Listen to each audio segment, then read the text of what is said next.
আমি টাকা দিয়ে কি করবো? আসসালামু আলাইকুম রহমতুল্লাহি ওয়া বারাকাতুহু। মানে একটা ভিডিওতে দেখলাম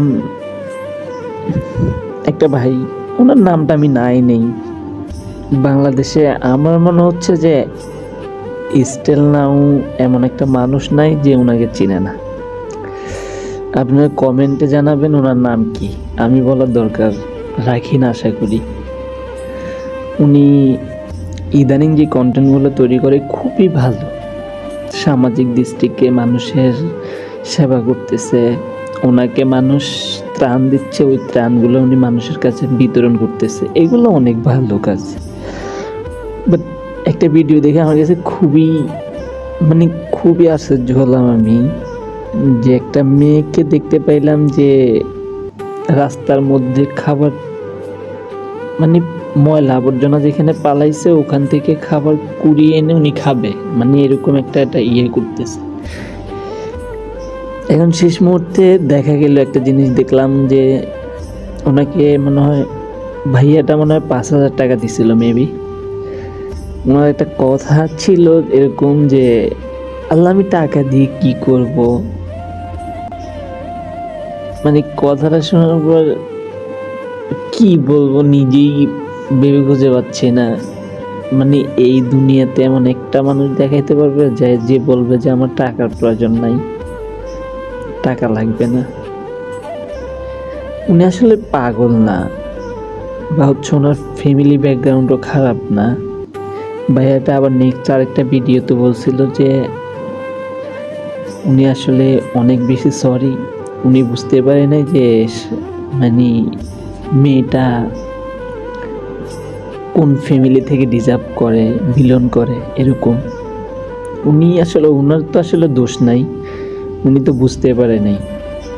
ওনার মেয়েটার পোশাক আশাক এরকম ছিল যে বোঝার মতো অ্যাবিলিটি ওনার নাই। এটা কখনই কেউ বুঝতে পারবে না যে উনি কিভাবে কি করতেছে, কি খাচ্ছে, কই থেকে খাচ্ছে, ফ্যামিলিটা এত ভালো কেমনে এরকম। পরবর্তীতে জানতে পারলো যে ওনার বড় বোন যেটা জানাইলো সেটা হচ্ছে যে খুবই ভালো পরিবারের, ওনাদেরকে আসলে আপনি লক্ষ টাকা দিলেও ওনাদের কোনো উপকার আসবে না, কারণ ওনাদের নিজের কাছে অনেক টাকা আছে, অনেক ভালো পরিবার থেকে বিলন করে।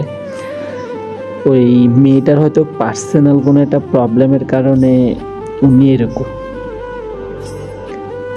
যতটুকু জানলাম আর কি, পার্সোনাল কোনো প্রবলেমের কারণে হয়তো এরকম উনি, বা ফ্যামিলি কোনো ক্রাইসিসের বা কোনো না কোনো ওয়েতে আর কি উনি বিষয়টা আর কি ক্লিয়ারলি করে নাই। বাট আমারও জানার অতটা আগ্রহ নাই। বাট তারপরেও একটা জিনিস ভালো লাগছে যে ভাইয়াটা মানুষের জন্য অনেক করতেছে, এভাবেই কাজ করুক, মানুষের পাশে থাকুক, ভাল লাগবে, দেখতেও ভাল লাগতেছে। বাট একটাবার নর্মালি চিন্তা করেন আপনি, যেটা আমার কথা হচ্ছে সেটা হচ্ছে যে কত ভালো একটা পরিবার থেকে মেয়েটা ডিজার্ভ করে, ভালো একটা পরিবার, খুবই এস্টাবলিশ একটা পরিবার, কারো কাছে হাত পাততে হবে না এরকম একটা পরিবার। ওই মেয়েটা রাস্তা থেকে ময়লা আবর্জনা থেকে খাবার তুলে নিয়ে খাবে, এটা নাকি অনেক দিন যাবত উনি খাচ্ছে, ট্রাই করতেছে। আসলে আল্লাহ পাক কখন কাকে কিভাবে কি করে ফেলে সেটা আমরা কখনোই কেউ জানি না। তা আমি রেগুলারলি ভিডিও তৈরি করি, আপনাদের কাছে হয়তো ভালো লাগতে পারে, আবার জানি না কেমন লাগে। বাট আমি হয়তো আমার ফেসটা দেখাই না, আমি হয়তো ভয়েস ক্রিয়েট করি। এখন আমার ভয়েস যদি আপনাদের কাছে ভালো লাগে, আমি আশা করব এমন কোনো কিছু করব না যেটা আপনাদের জন্য খুবই কষ্টদায়ক, বা আমার মুখ থেকে খুবই খারাপ একটা ওয়ার্ড বাইর হবে, এটা আমি কখনো চাইবো না। বাট আপনাদের থেকে ক্ষমা প্রার্থী, আমি যদি অনেকগুলা কথা বলি তার মধ্যে হয়তো বা কোনো একটা ওয়ার্ড এদিক থেকে ওদিক হইতেই পারে, স্বাভাবিক। বাট আপনারা যদি এটা নর্মালি নেন আমার জন্য খুবই উপকার হবে, খুবই ভালো লাগবে। আর যে ভাইয়াটা কাজ করতেছে ভাইয়াটার জন্য অনেক অনেক শুভকামনা, দোয়া, ভালোবাসা। আর সত্যি একটা কথা বলতে কি, আমার লাইফে মন থেকে অনেক ইচ্ছে যে আমি যদি কখনো এরকম একটা ভালো পজিশনে যাই। বাট আমার বেশি কিছু লাগবে না ভাই, আমি আমার জাস্ট পরিবারকে লিড করার পর যেই টাকাগুলো থাকবে বা যেগুলো আমি আর্নিং সোর্স করতে পারবো সেগুলো আমি মানুষকে দিয়ে দিব। আমি রাস্তা থেকে থেমে এটা পড়লাম, আমার আমি নিয়ম খাবার ভাই। খুঁজতেছি যদি এখানে। আল্লাহ পাক কখনো আমাকে ওই ধরনের সফলতা অর্জন করে।